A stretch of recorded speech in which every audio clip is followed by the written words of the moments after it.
right, well, this is Matt, and I just wanted to give you a look at how the machine turned out. Sorry, I'm a little croaky. I got COVID and I'm still getting over it. But as you can see, the machine cleaned up beautifully.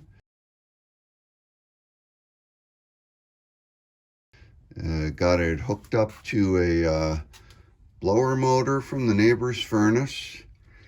I'm using these link belts. They tend to reduce vibration because you don't get a permanent kink in the belt. Anyway, I think just about everything works on this right now. There were a bunch of pieces that I had to cobble together, and if you look in there, that is a steel bracket that is on top of the casting. If you'll notice, the one over here doesn't have that, right? It's just plain metal, but here, that little strap of metal goes all the way around the back and is drilled and tapped into the thing. There were also a lot of pieces that folks helped me make. Ken Lively helped me do so many things, regrinding the chuck, and he made this center gauge that you see him here tapping the numbers into, as well as the back gear eccentric assembly. This chuck here, this is something that Ken gave me, and he helped me measure it so that I could buy the adapter spindle, which goes in there, and then that adapter spindle goes into my tailstock like that, so that I can put a cutting tool in this end of the lathe and have the work spin on a cutting point there. Anyway, let's turn this on. We'll see if we can get it working. All right,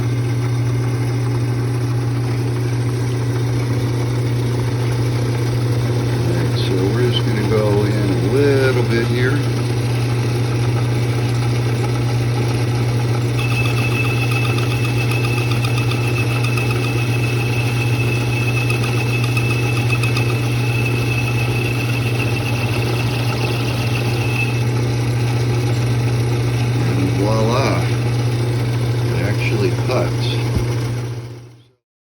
Another interesting thing about this machine is it has the back gear arrangement, which allows you to slow down the speed of the lathe radically. Here's your drive belt. Looks like it's spinning these pulleys and this gear because they're all in the same shaft, and that would make sense.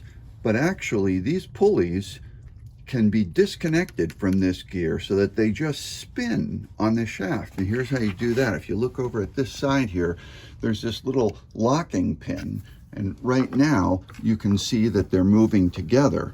But if I pull out that locking pin, there we go. Now, see, the pulleys are spinning and they're totally disengaged from the bull gear. So now we take this back gear lever, and I should note that this eccentric assembly over here and on this side, those are two more parts that Ken essentially helped. Well, he built them. I got to watch, I guess. Although I built a little wooden knob for the handle. Anyway, so you click that into place, and now here's what will happen. The belt is going to turn the pulleys. The pulleys are attached to this gear permanently.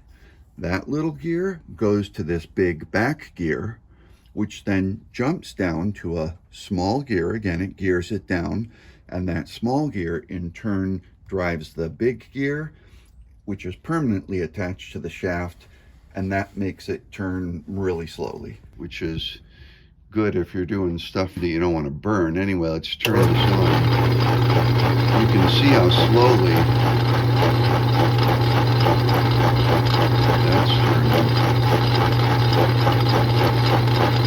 Don't mind the little handmade wooden knob rattling back and forth there. And again, we'll just take this out of that back gear. Now, press that pin back in. All right. This is the same set of gearing, but with the back gear disengaged. And you can see the difference. So for all of these pulley adjustments here. You just take the tension out of the handle like that, and move your belt onto whatever pulley you want. So the speed adjustment, you can see. Now that is the fastest that you can go on this setting, but if you look here, you'll also note that I have this on the slowest setting, little pulley to big pulley. If I switch these around, your speed would jump to, oh hell, I don't know, let's see. All right, so let's see, this will be the top speed. You'll note that I put it on the larger pulley by the motor, smaller pulley at the shaft, and not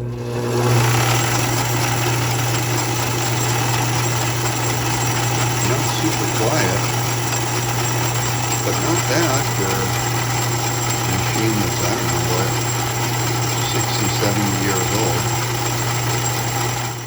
I have this piece of aluminum stock in here, and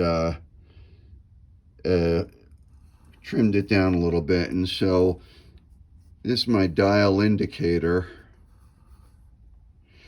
and you'll see that it's staying within 1/1000th of an inch, and that is the rated accuracy for the machine when it was new. So looks like it's running pretty well. All right, well, just thought I'd turn the camera around for a second to show you my ugly mug, and to let you know that I appreciate so much you're giving me this machine and trusting me to make something good out of it, and I hope I did.